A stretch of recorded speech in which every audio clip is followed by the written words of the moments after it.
And there I go.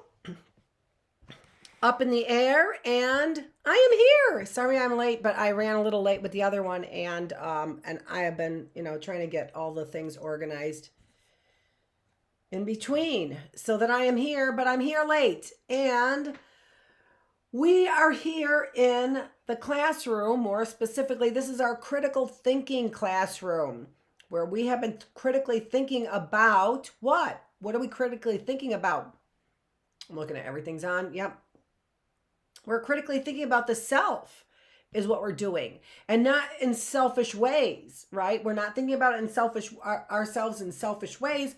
We're trying to figure ourselves out. It's really what we kind of do when we are in our, going just beyond middle school. When we're in our teenage years, really, if we'll just say our teen years, that's when we are really trying to figure ourselves out and build relationships with other people. And so, what are we learning about that? We're learning about, right now, we've been learning about self-esteem, right? This whole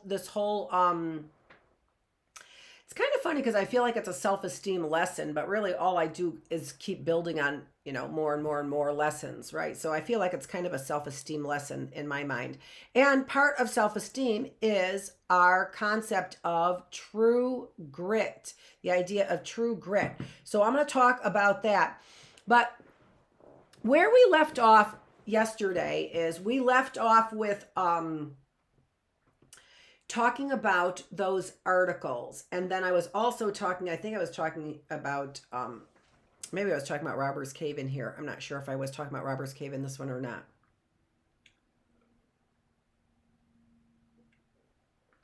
No, I wasn't. Not in this one. Let's go through and let's take a look at those slides, and then we'll see closer on what I was talking about. We'll see.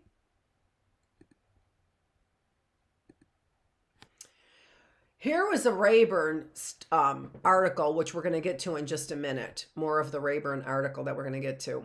I put down in the, the description there, I put the three sites. It's not a complete site. It gives you the name of the author and then the name of the article. So it's not a complete site. It doesn't have a date and other things there, or where it was published. But those are the three articles if you want to look them up, so that at least they get credit for what they've, for what I'm putting out there. And so the articles were really about this new kind of way that we are looking at self-esteem. I can't see.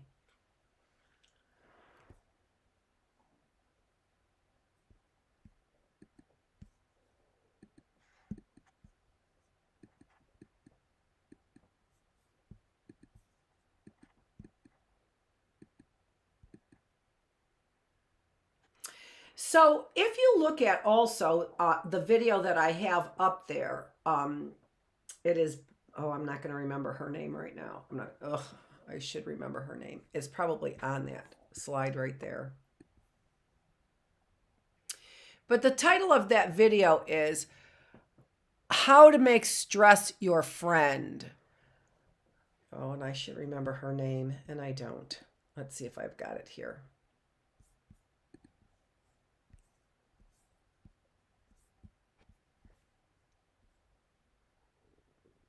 Kelly McGonigal, that's her name. Kelly McGonigal. So if you look for that video, How to Make Stress Your Friend, that video also talks about how we have got this new way of looking at stress, and that stress can be good for you. And the article that I had there for you by Raeburn there is just really a great article that demonstrates what is necessary for stress. But when they started this article, this is the article that started out with Brian, and Brian did not have a very successful life. So the way that we ended this yesterday was I was talking about the two things that went wrong with Brian. Well, and it all amounts to self-esteem. This all amounts to self-esteem or feelings of self-worth or whatever, however you want to frame it, to best understand this. Again, we have some negative connotations to self-esteem now, because in order to have higher self-esteem, everybody had to get an award. So we've talked about that plenty of times now. For a long time, when we had the 2 slides on Seligman's epidemics, right? The epidemic of depression and the epidemic of violence, which is one of the foundations is the self-esteem movement. So take a look at those. I've been talking about that specifically in the last probably 4 classroom videos that we've had, 4 bookless classrooms, okay? So Brian's issues ended up being twofold. Number one, Brian didn't end up dealing with the trauma that he had. There was clearly trauma there. It was clearly still affecting his life years later. And the trauma that affects your life years later has to do with the inability to forgive. For whatever it is, the inability to forgive. So, and you know, we're going to talk about forgiveness, and we talk about it more in the spiritual classroom, and we will talk about it more, but it is a necessary component. We don't forgive for the other person. We forgive for ourselves. We don't forgive for the other person. We forgive for ourselves. Why? Because it helps us unload all of that negative baggage that comes with that relationship. Okay? Forgiveness helps us unload all of that baggage that comes with that negative relationship. We do not forgive for somebody else. We forgive for ourselves. Okay? All right. So one of the things that Brian didn't do is he was not in a state of forgiveness. He didn't deal with the trauma.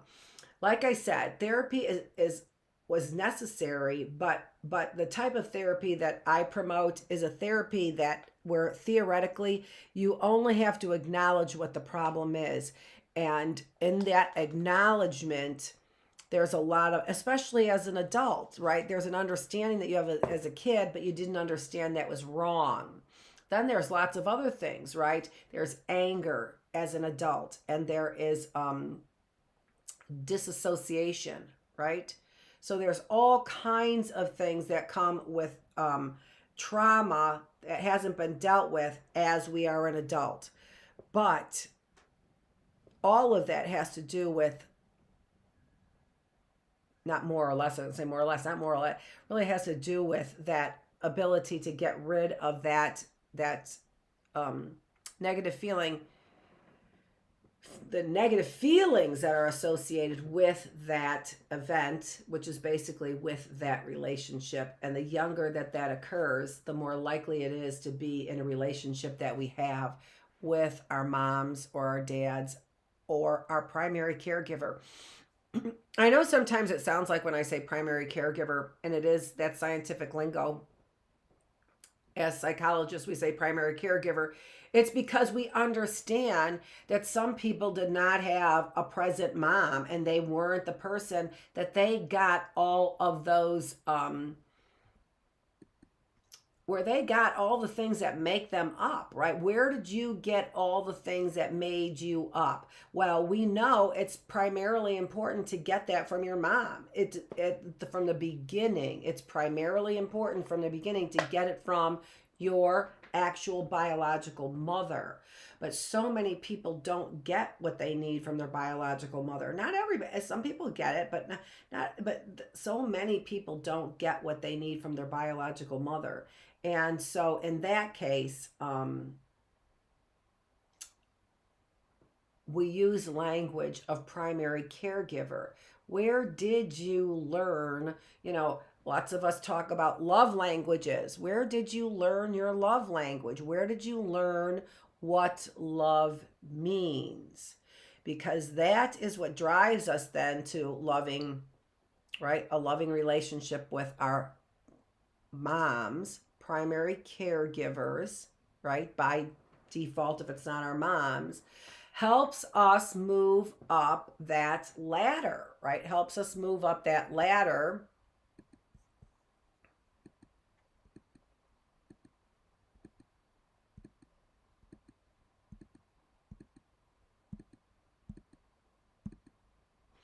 so that we have those top needs fulfilled, right? So we want to move up that ladder. And where does it really start? Well, it starts with getting our basic needs met by our moms, We recognize her scent right away, right? She's the one who's carrying the milk. So, and we'll also have a critical thinking about whether or not that was the most important thing. It's not the most important thing. It was the touching of the infant was the most important thing for survival. Nevertheless, there is an attachment. There's an attachment, and it's supposed to be with the person who has the milk. And the person who has the milk is the biological mother. That's where the attachment, where biologically, that's where we go to. That's our go-to for attachment. All right? Okay, so we realize, all right, so Brian, so the first thing was forgiveness, right? So he didn't forgive. And the second thing I believe was that he was ruminating. The stress of his life was not turned into a good stress, although it was to motivate him, right? To motivate him to get the PhD, to motivate him to write that book. But I think that the downfall in writing that book was that it was all about unresolved issues. And when you have unresolved issues, what you do is you ruminate about them. There are several studies that show us that people think about, if I gave them a project to do, right, and they didn't get, and especially if it was something that was important to them, and they didn't have time to complete it, it would be heavy on their minds to always want to go back to that. So when Brian was writing his book, what he was doing was he had unfinished business that his mind couldn't reconcile because it was unfinished with his dad. So what were the mistakes? Brian had diligence. Brian was working hard. Brian had obstacles, but obstacles we're saying to a great degree can be good in your life. And we're going to talk a little bit more about that. So why did Brian spiral out of control? We've got lots of stories of people who build resistance, right? So that was the story that I was talking about for the other article about optimism is a double-edged sword, or double-edged optimism. So I want to call that one up, that article up right now.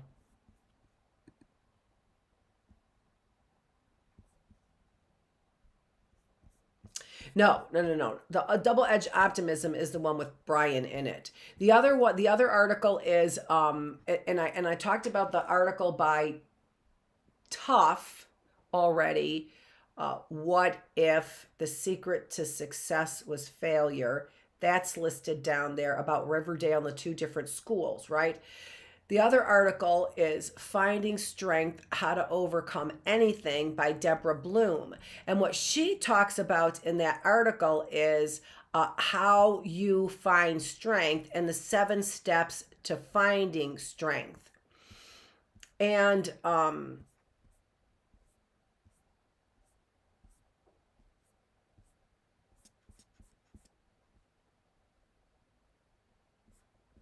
in this article, she talks about, I never read a book as pitiless, terrifying, and inspiring in my life. A Tibetan woman's account of 27 years of torture in labor camps for resisting China's occupation of her homeland, Amma Adhi. The Voice That Remembers, Wisdom Publications, is a memoir that describes the unutterable calm acts of unthinkable evil and the unwavering spirit of the woman who withstood them.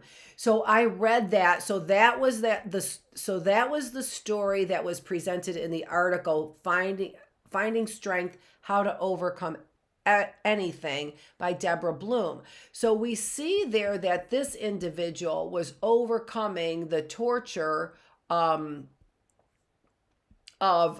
Chinese occupation, of the Chinese government. And so, why is it that some people are using stress in ways that are beneficial to them, and some people are using stress in ways that are not beneficial to them? Let's take a look at this study that I have here. That's by Tugade and Fredrickson. This is Barbara Fredrickson, and we're going to talk more about her work as we move along.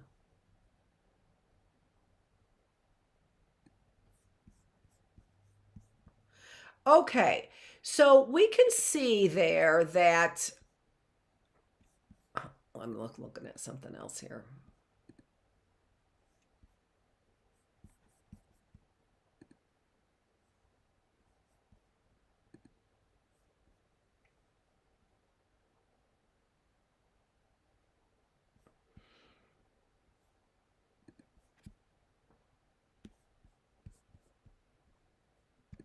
Yeah, I just want to, no. True grit. Okay, all right. I had to see what we were looking at for sure today. Okay, all right. So, as we move on and we take a look at what is it that we need that helps make us diligent? Why are some people or resilient or withstand all of these hardships? What is it in a person's personality or character that helps them do that? So what we see there is we see that there are two different groups that we have there. One grouping is the red and blue lines that we see there. So the blue line are for people who measured high on resilience. So they took a survey similar to the self-esteem survey, but this one measures resilience. And then they divided individuals into low and high groups, probably comparing the top 25 highest people in resilience with the lowest 25% of those in lowest in resilience. And then the other group that they looked at was whether or not they had instructions that said that they were instructions that were presented in threatening ways.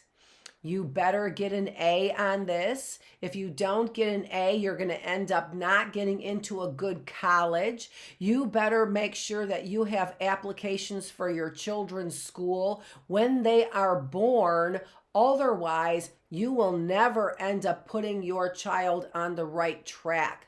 All right. So the instructions before taking this test is threatening. They are framed in a threatening way. Okay. And we see that on the horizontal bar, right? That we have. The horizontal line that we have there has got the two groups, threat versus challenge. And you can see then that there's a threat score for those that are low in resilience and a threat score for those who are high in resilience. And then so this is what we do when we just take a look at a graph. We try and figure out what are they telling us here on the graph. You can see then we also have on that same horizontal axis, we have got a challenge group as well. And so that's part of the instructional set. The instructional set for the challenge group said that don't worry about how well you perform on this. We just want you to get better and better. We just want to see, for example, how if you improve, right? We want to see your improvements over time. So challenging the individuals to what? Challenging them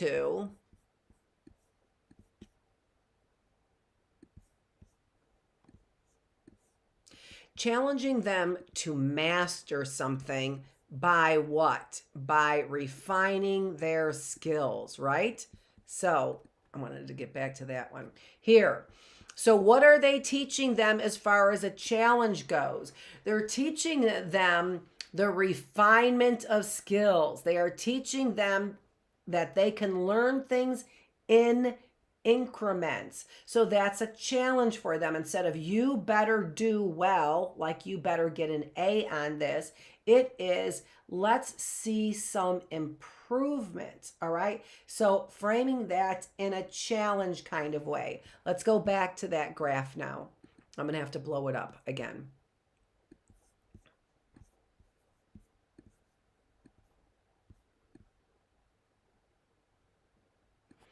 Now let's take a look at what are they measuring for all of the groups. So give me a second here. So when we see the challenge then, the challenge group, we see that there is a score for those that are low in resilience and high in resilience.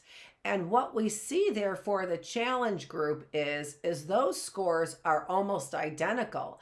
Those scores on what? Their scores on what? Well, in the first set of in the first graph, it scores on positive emotions. So obviously we want those high, don't we?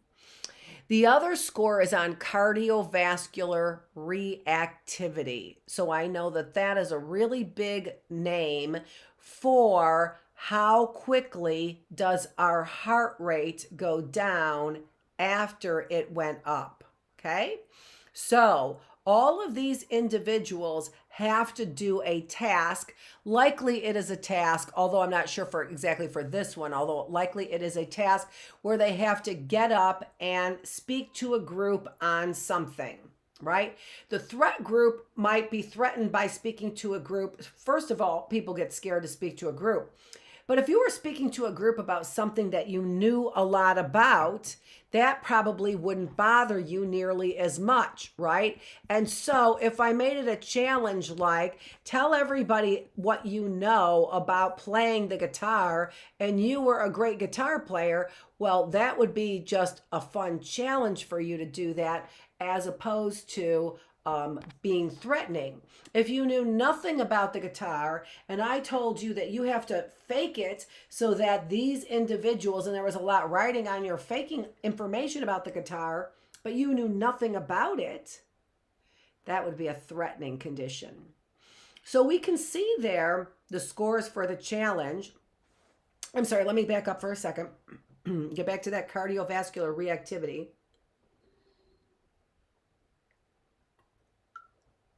We can see that with the cardiovascular reactivity, we would want that to go down. We would want the scores to be lower. What that means is how fast, and we want it to be fast, can you get your heart rate to go down when I present a challenging situation or a threatening situation, right? So you have to present a speech. How fast does your heart rate go down when you're in the challenge condition? And what we see there is it was all based on resilience, right? It's all based on resilience. So individuals who were high in resilience, it didn't matter whether it was framed as a threat or as a challenge. They had positive emotions, no matter whether it was framed as a threat or a challenge, and they had fast, quick cardiovascular reactivity. There goes my light again.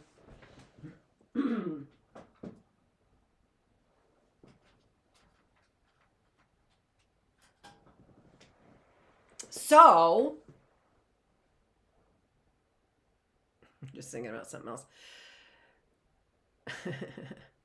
So, if I'm high in resilience, it doesn't matter whether or not somebody tells me something in a threatening way, like if it threatens my self-esteem, for example, right? Going back to our lesson on self-esteem, when does it turn into violence? When somebody threatens me, right? When they threaten my self-esteem, that's when people lash out. But who? Who? Well, here it says people who are low in resilience. And resilience is the ability to bounce back from a stressful situation, to use stress, not to create distress, but to use stress to create eustress, right? To use stress to your advantage. So, if you want to watch something that will really tell you from a scientific perspective, because that's what I'm showing you here, right? Some studies that will show you that you need to have real self-esteem. And in having that real self-esteem, you'll have feelings of self-worth. And in having feelings of self-worth, you will be able to bounce back, be resilient in stressful situations. And how does that help you? Well, it keeps your positive emotions high, and it helps you bounce back when you're stressed. It helps you lower your heart rate. Very specifically, it helps you lower your heart rate when you are stressed. All right, so we find out another example of why stress can be good for us. So let's get to that article then here that we've been talking about a lot about, or that you've at least been looking at, right, for a while here. So it talks there then about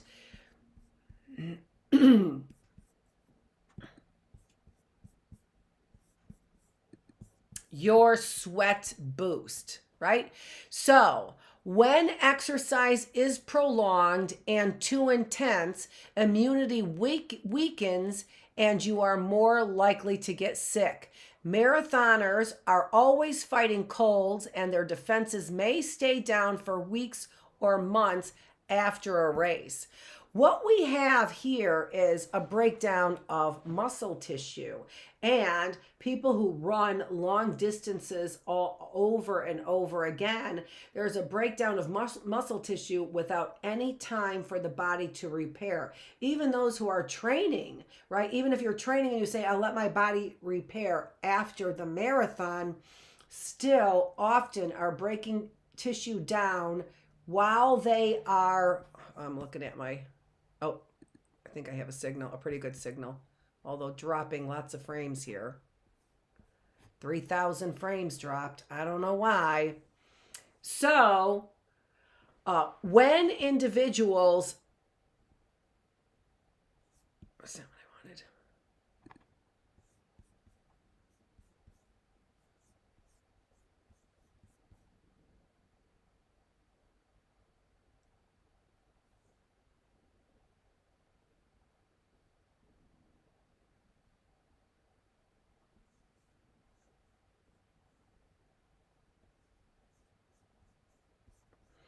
Sometimes I just can't believe. There we go. No, that's not it.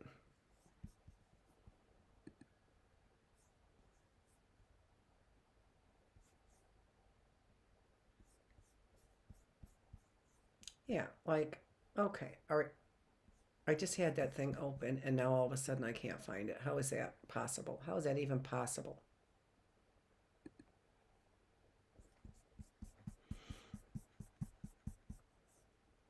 Okay. So, what are they doing? They are breaking down their muscle without ever giving themselves time to repair. So, let's read that. We've known for years that moderate exercise boosts the immune system. Those who exercise just 30 minutes a day or more are 30 resistance a day are more resistant to colds and recover more rapidly from the colds they get. But exercise, like personality, has a nuanced impact on immunity. That means it's just not really just black and white. Do we exercise? Yes, but your body might tell you something different. People can exercise longer. They can run marathons. They just have to be aware that when you are breaking down tissue to that degree, you need your body to repair. Otherwise, what ends up happening is, in psychological and stress terms, your body goes into an exhaustion stage, is what we call it, an exhaustion stage. So in that exhaustion stage, that's when your body has broken down and it can't repair itself. Okay. All right. The next thing says sweat really is your serum. It's no secret that the immune system weakens as we age, but in an Iowa State study, I can't read unless I pick my head up, and I want to pick my head up because then because I've got this bifocals on and I have to pick my head up. But an Iowa State study shows that exercising elderly mice get a boost in immune health so that they are more like the young. For anyone hoping to slow the aging of their immune system, moderate exercise helps. The stress that they were giving those mice, believe it or not, nipping at their tails. So a mouse is more, it's going to survive longer in conditions where they have to be what? Ready to fight a little bit. If that mouse is always looking for something, and as mice need to be, looking for predators because they're so small, right? Birds can pluck them out of the air, predators on the ground. So they always have to be looking out. What got them to be better mice? Survival. Things nipping at their tail. Help them run faster. Help them listen better for those sounds, right? So stressed mice lived longer is what they did. Tai Chi originally developed by Daoist or Taoist, it's Daoist monks to promote healing can prime our immunity. Combining movement, meditation, and special breathing, the practice has been linked to lower risk of heart disease, fewer falls in the elderly, even changes in neurotransmitters and improvement in mood. And neurotransmitters, those are our brain chemicals is what they are. So what we're saying is they're enhancing mood. They are by themselves reducing things like depression and anxiety. So 30 minutes of exercise a day creates a stress in your body, a physical stress in your body that allows your body to rebuild. A little bit of muscle, breaking down the muscle is good. We break it down when we lift weights, right? It just doesn't build up. We break those tissues down, and the blood in those tissues help rebuild stronger, better tissues. So and we could take this and extend this to psychology as well. Breaking down sometimes your mental strength, which can be stubbornness, right? In some area. If you break those ideas down, you could build up bigger, stronger ideas, not in your own ideas, but with new information. If it was the same idea, just stronger, then you didn't break it down, right? There is something to be said in breaking things down so that you can rebuild them. It's the idea, kind of the idea of Phoenix rising is what it is. Will you rise out of the ashes?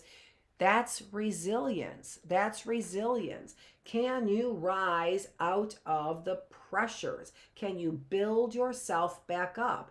If you deplete everything that you have, you can't, right? Or can you? The phoenix rises from the ashes. There isn't anything left but ashes, right? So ashes to ashes, dust to dust, right? But we're supposed to return. Where is that in there anyway? Okay. While marathoners typically suffer lowered immunity, cyclers are exempt from the long distance rule. A recent study has determined that one can ride a bicycle for long distances at moderate intensity without weakening the immune system or becoming more vulnerable to flu and colds. And it seems that way, doesn't it? There's something about that movement, and maybe I don't even know.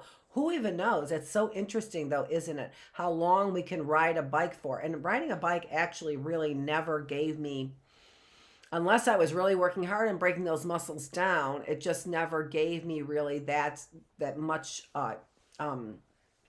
benefit as far as building muscle goes. So it's kind of interesting what they're saying there, right? All right, there was something else I wanted to read to you, and that is a few other things in this article. Great successes may be a health risk when self-esteem is low. The phenomenon called self-discrepancy occurs when self-image differs markedly from your actual self, your wished-for self, or the unfolding life events. We're going to talk more about discrepancies. But the idea here is that when there's discrepancies between who you are and who you hope to be someday, that creates agitation is what it does. That agitation can be good, but if there is great distance and no hope to ever get to your goals, then that agitation becomes anger is what it becomes. So that's also a difference. Do you have goals that are attainable?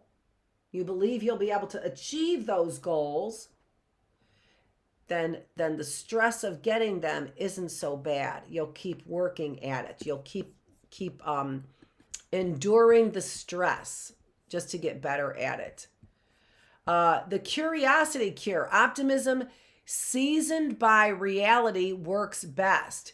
Researchers at Harvard studied 1,000 patients and found those identified as hopeful, optimistic, but ultimately realistic were less likely to develop diabetes, high blood pressure, colds, and flu than out and out optimists who were convinced they would thrive no matter what. This goes right back to our idea and our concept of a realistic self-esteem. Do you believe you can do anything and you don't pay any attention to your limitations? That is unrealistic optimism is what it is. So you have to have goals, but your goals have to be attainable.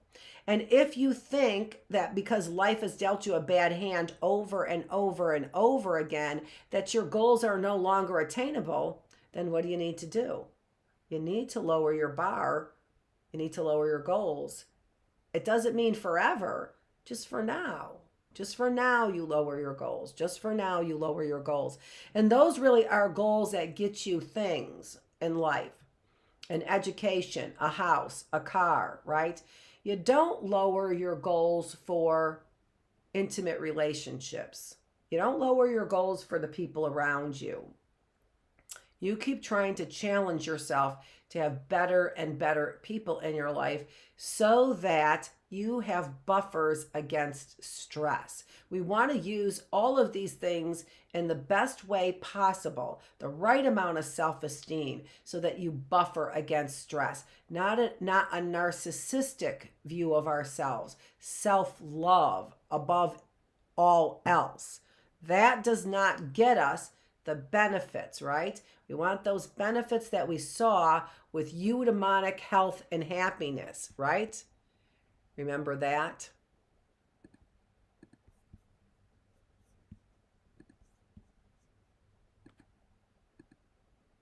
We want to have those resources of willpower. We want to have positive emotions and attitudes and thoughts about our past, present, and future.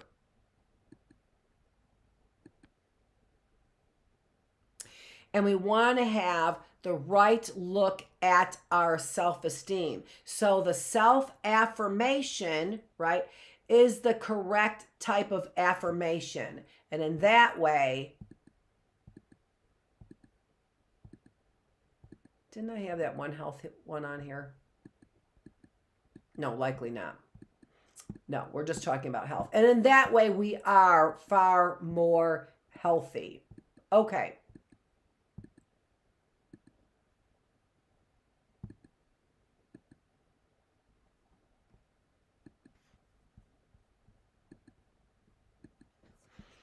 Let me see if there's anything else.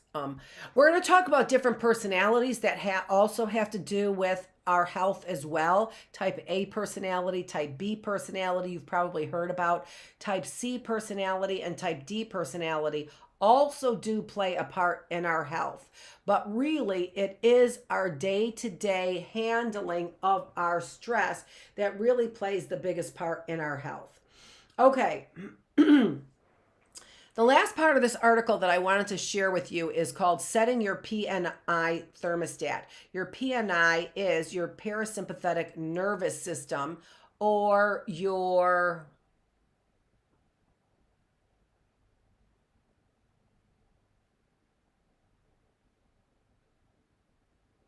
I'm looking here. What did they call that? It's associated with your parasympathetic nervous system, but I'm not seeing exactly what they called it. And I really do think I need to see that. Finding your right temperature for mood and expression requires careful adjustment. As soon as you think you have the dial set on healthy, you may need to tune it a notch. And so what we're saying is that there are, again, subtleties to this idea of stress when we want to, it's psychoneuroimmunology. That's what that is. PNI is psychoneuroimmunology. But the basic idea here, you don't have to worry about that. What I want you to remember about that is what we're talking about when we're talking about a thermostat is we are talking about adjusting, regulating our brain, our central nervous system so that we can relax more. Learn how to relax. Okay, so let me read this. If you feel angry or frustrated, speak out. Social repression is associated with lower killer T cell count. Those are the ones that kick up for our immune system. When our immune system gets activated, did we talk about, I don't think we talked about that. Maybe we did. I can't remember. When our immune system kicks up, those are T cells. But do express yourself nicely. Hostility may increase your risk of heart disease and stroke. Not may, it does. When sick, relax. The moderate stress of daily life aids immunity, but when you are sick, you are already under too much stress and don't need more. When fighting active illness, try to alleviate the stressors that normally keep you stoked. So, what does that mean? The things that keep you excited, studying for something, doing investigations on some of the stuff that you're reading. Don't stress yourself about those things when your body is sick, which was really one of the crimes of COVID-19 and the way that they handled it was that they created so much more stress for individuals because they were dying alone. And any idiot knows that is wrong. Any idiot knows. And these were our medical people, the brightest in the country, who have had pandemic after pandemic telling us that we needed to put these people in isolation. It's sickening. A spat with your spouse can be like a run in the park. After married couples spend 15 minutes discussing contentious topics, blood pressure and heart rate increased, and killer T cells surged in patterns resembling those observed during moderate exercise. So, having a little debate on some contentious issues without it turning into a full-fledged argument, because we know that stresses their body. If you've ever been in it, you absolutely know that it's not healthy. But a little back and forth debate is not bad in a relationship. That picks up your blood pressure, increases your heart rate, and killer T cells as well. Or T cells. They're not really killer. They are killer T cells, I suppose. Sex differences matter in battle. Wives are more likely to experience hardening of the arteries when they bring hostility to an argument. So women have very great physical consequences when they are feeling or experiencing hostility. This needs to be remembered. Men are so much more capable, likely because they've dealt with anger and hostility a lot more than women, are so much more capable of not letting hostility turn into a physical problem or a physical ailment. Women do not. When women are hostile, it turns into great heart disease. And this is why likely we see women suffering from heart disease much later in life than men, because much of their hopelessness comes in after the kids are raised and the marriage is falling apart or has not really met up to their expectations. So that's when we see women who are suffering from heart disease and also other things like alcoholism. Husbands' arteries don't harden with hostility, but rather with issues of dominance. So this is basically suppressing a woman, abusing a woman, that causes hardening of the arteries for men. So very interesting. Two different types of anger, right? Two different types of anger. One coming out in dominance and the other one coming out in hostility. When either partner acts controlling during fights, men's hearts are placed at risk. So if a woman acts too controlling, it threatens a man's health. And this may be one of the reasons why men turn to dominance when there is hostility, right? Because when there's hostility, somebody else is trying to take control. So really interesting things that we need to be looking at and reading about, doing, bigger deep dives into them. All right, let's look at this now. This is actually what we've been working towards, laying the foundation towards what is called true grit. Now, there on the right is the true grit scale, and you can use this scale if you want to score your points, and you can figure out what an average score is depending on your scale. So you could have 1 to 4, 1 to 5, 1 to 7, 1 to 10, whatever you wanted to do. I'm a hard worker. People often tell me that I don't perform to my potential. Setbacks don't deter me. I get interested in new pursuits every moment or every few months. I am now working on a project that may take years to finish. New ideas and new projects sometimes distract me from previous ones.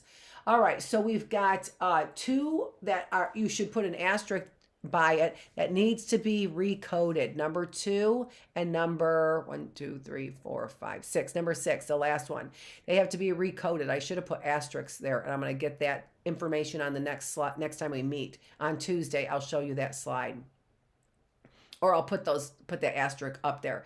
They have to be recoded. If you remember, depending on your scale, if it's a 1 to 5 scale, 1 needs to be a 5. 2 needs to be a 4, 3 stays a 3, 4 goes to a 2, and 5 goes to a 1, right? For number 2 and for number 6 there. Why? Because they are negatively framed. So the first one, I am a hard worker, that's a positive statement. Number 2, people often tell me that I don't perform to my potential. That's a negative statement. So we have to have all the numbers going in the same direction, from negative to positive, so that high scores represent positive statements. Okay? All right. And what is true grit? Or no, actually, it's not what is true grit. True grit really is digging in the face of obstacles, right? So this is having diligence or persevering when there are obstacles. But how do we get people to do that? How can we get people to actually persevere, especially when times are tough and they feel like giving up? How can we get them to persevere during that time? And so those are the ways that are listed there. I'm pulling up my larger copy here. All right, so the very first thing is help people find their passion. When you find your passion, it helps you overcome obstacles in your pursuit of your goal. If you're pursuing a goal for something that you really care about, then what you want to do is it's going to be, then you have passion for it. You are going to keep trying to get that goal. So number 2 there, it says, don't worry about balance. This flows from number 1 to number 2.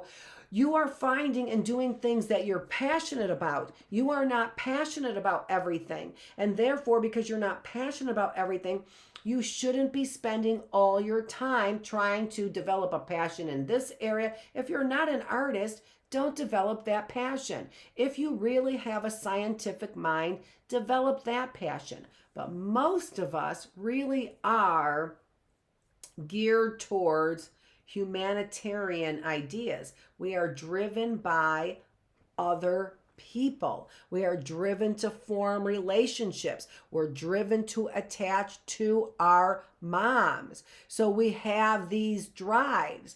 There is no sense in trying to work hard for something that you don't have a drive for.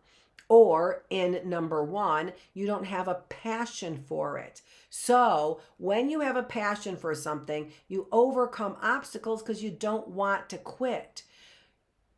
And you don't have to have a passion for everything. There are certain things that you are made to have a passion for, and other things you're just not made to have a passion for. We also need to provide we need to provide criticism lessons, which are critical lessons, basically. Criticism lessons. We need to have ourselves, our children, learn what it feels like to be criticized. Just like in the self-esteem, we need our children to learn how to be criticized so that when somebody criticizes them, they don't go over the edge. They don't fall into a deep depression. They don't become anxious about what that person brought up. We are inoculating them. This is a good vaccine. This is a good inoculation. We are inoculating them slowly but surely against criticisms by other people that, like I said, will have a tendency to put us over the edge. Be a model of grittiness. If you want your children to have diligence, your wife, your spouse, whoever, right? You have to be a model of hard work and diligence yourself. Offer challenges. We say, oh, let me see. I have to look at the notes that I have here so I don't forget something. Children imitate and live vicariously through models. So when you are a model of grittiness, if they're your model, we know kids have models, right? Are there models? Are they TikTok stars? Is that who their models are? Are you like, well, throw your hands up. I don't know what to do about those kids. They're going to have TikTok models. No, you should be their model. That is the job of a parent, right? That you want your kids to emulate you. You want your kids to look like you. You want to mold your kids in your image and likeness. Why? Because you think you're a great person. And if you don't think you're a great person, you got to work on that first, right? By setting small goals and building your resilience, by reframing things to look like a challenge instead of like a threat. Those are all things that help get us to be more and more diligent. Okay, I am, well, I did run long. Let me keep going. So, offer challenges. Someone tells you you can never do that is a motivator, can be, let me see. All right, offer challenge. Yeah. It's the idea that somebody says, here's the idea. I was reading and then I didn't understand what I was reading. It's the idea here that somebody says you can never do it. Is that a motivator? Well, a lot of times it's not, especially in these times where we have epidemics of depression, we have epidemics of anxiety, of apathy, of anger, of all of these things where we have epidemics. Apathy is a feeling that you don't care about anything. That's apathy. So we also have an epidemic of apathy as well. We have all of these epidemics. If somebody says you can't do it, at one time it used to be a challenge. You don't tell me what I can and can't do. The thing that you tell me I can't do is exactly the thing that I'm going to do, right? That's sort of the idea behind these challenges. But offer them in positive ways for people. Really, you could be, when you say you could never do that, somebody might, slump into a severe depression because of that. And seriously, I'm not joking about that. Teach people to handle and learn from failure. And this is the reason we provide criticism lessons, right? Criticism lessons is helping to teach people to handle, criticisms, but criticisms come with failure. So teach people to handle and learn failure, that they are going to fail and that it is not the end all and be all for them. We know people like, Andrew Jackson didn't win his first presidency. So we know that Einstein practically failed and I think maybe he dropped out of school. I'm not sure if he dropped out of school, but he was failing. His teacher said he would never amount to anything, right? So if Einstein believed that, then Einstein likely would not have continued to be diligent and go on. But a lot of times our minds, if we let our minds do their jobs and we develop thinking in healthy ways, our minds can take us really to wonderful places. They lead us to places that we oftentimes didn't expect to go. And then the last one there is encourage optimism, so that we are encouraging resilience. We are encouraging people bouncing back. We are encouraging them to not fall into these feelings of learned helplessness, right? That I have no control. That's what optimism or a lack of optimism is, right? So pessimism is I can't win because I have no control. The deck is stacked against me. Nobody likes me. It's too hard for me. I've never been good at that. All of those things encourage pessimism, not optimism. Okay, so we finally got through our true grit and we are actually done with this on self-esteem. I'm not really sure. I'm probably going to go into optimism is probably what I'm going to do. Learned helplessness. That's what I'm going to do. We're going to talk about learned helplessness and some of the studies that were done in learned helplessness. So in our critical thinking class, start thinking about what makes you feel helpless. Those are some good things to think about. This is Dr. Annette Feravich, and I am here in the classroom. You can find a lot of this on my website, at least some links, and then you'll get to the links to the other one, healthymindbodyspirit.net. And thanks for joining me. This is the critical thinking classroom, and I am the teacher. I will see you back here on Tuesday at whatever time we meet. What time do we meet? What time did we meet? 10:30 to 11:30, right? Isn't that right? Yeah, critical thinking classroom. When am I on next? 12:30. All right, 10:30 to 11:30. We're getting closer. Making my PowerPoints are actually I'm streamlining those. Okay.